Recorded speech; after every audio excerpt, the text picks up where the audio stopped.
Halo semua, balik lagi di Kenupi Channel. Di video kali ini, kami akan membahas Alchemy of Soul episode 9. Di episode sebelumnya, Jin Buyeon memasuki pintu Guido dan akan diserang oleh arwah pemindah jiwa. Namun berkat batu giok biru yang ia bawa, energi giok itu memanggil Jang Uk dan Buyeon berhasil diselamatkan Jang Uk. Saat Jang Uk menatap mata Buyeon, terlihat cahaya biru di matanya. Jang Uk bertanya, "Siapa kamu sebenarnya?" Jin Buyeon menjawab bahwa ia pemindah jiwa dan bukan Jin Buyeon yang asli. Kemudian Pangeran Gowon datang. Jang Uk langsung menutupi mata Jin Buyeon atau Naksu yang berubah menjadi warna biru. Pangeran Gowon bertanya, apakah Jang Uk menemukan perisai dari Jin Jaewon yang dibuang oleh Jinmu ke Guido. Ternyata cahaya biru yang ditemukan oleh Naksu adalah batu es. Naksu bertanya, mengapa Gowon dan Jang Uk bisa menemukan pintu Guido. Jang Uk mengatakan bahwa ia tidak jadi untuk pergi ke utara, sedangkan Pangeran Gowon menjawab ia tidak ada di pihak Jinmu. Pangeran Gowon sangat kesal kepada Jinmu karena koboki atau kura-kuranya dibuang olehnya.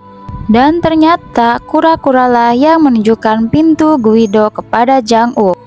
Jang Uk menyadari jika Buyeon dan Mudok memiliki kenangan yang sama. Pertarungan antara Chung Buk-won dan Song Rim dimulai. Jang Uk memasuki ke ruangan rahasia Jinmu dan menghabisi semua pemindah jiwa yang mengikuti Jinmu atau antek-anteknya Jinmu. Jinmu melihat pintu Guido dan melihat batu es di dalamnya. Jinmu akhirnya memasuki Guido. Jinmu pun mengambil batu es yang ditemukan Jin Buyeon atau Naksu tersebut. Pada akhirnya, Jin Buyeon mengeluarkan kekuatannya dan memasukkan batu es ke dalam tubuh Jinmu. Tetapi yang terjadi pada Jinmu bukannya semakin kuat, malah sedikit demi sedikit merasa kesakitan hingga perlahan sekarat. Akhirnya Jinmu menyadari bahwa Jin Buyeon adalah Naksu karena Jin Buyeon memanggil Jinmu dengan sebutan Danju. Naksu melepaskan kura-kura miliknya. Saat melepaskannya, ia menemukan perisai milik Jin Jaewon yang dibuang oleh Jinmu. Setelah keluar dari Guido, ia bertemu dengan Seoyul. Akhirnya Seoyul menceritakan kejadian 3 tahun lalu. Saat itu bahwa Naksu jiwanya dikontrol oleh Jinmu dengan lonceng pemindah jiwa. Seketika ia teringat kejadian di mana ia menusuk Jang Uk. Naksu menghadiri pertemuan umum para penyihir Daeho. Di sana Naksu menunjukkan perisai milik Jin Jaewon. Ia juga menceritakan tentang Jinmu masuk ke Guido. Naksu mendatangi Dahyonggak dan memanggil Jang Uk lewat batu yin dan yang. Tak lama Jang Uk datang menemui Naksu di bawah pohon besar, di mana pohon itu adalah salah satu kenangan mereka. Jang Uk memanggil Naksu sebagai gurunya. Meski mereka saling mengenali, tetapi mereka tetap menahan karena semua ini belum berakhir. Jang Uk langsung memeluk Naksu. Mengetahui Jinmu sudah meninggal, Ratu dan Paman Yul melihat pintu Guido dan memasukinya. Tetapi Jinmu sudah menjadi pemindah jiwa yang sudah tak terkendali dan ia menyerap energi Ratu. Tak hanya itu, Jinmu melakukan pemindahan jiwa kepada Paman Seoyul. Lalu Jinmu hidup kembali dengan tubuh Paman Yul. Setelah itu Jang Uk sudah mengenali wajahnya Naksu. Akhirnya mereka popo kembali. Jinmu kembali ke istana dengan tubuh Paman Seoyul. Tak disangka para penyihir Daeho dan raja mendukung apa yang dilakukan Jinmu. Di menit-menit terakhir episode 10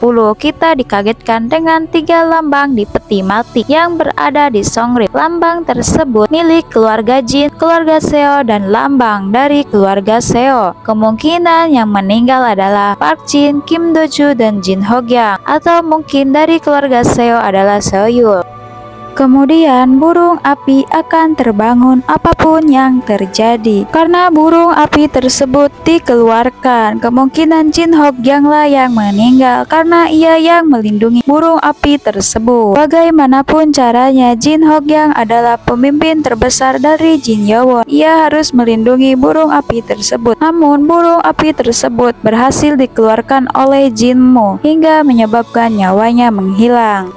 Sementara itu, Park Jin mungkin meninggal karena bertarung dengan Jinmo. Sedangkan Kim Do-ju, mengapa ia bisa meninggal? Karena kemungkinan ia berada di samping Park Jin.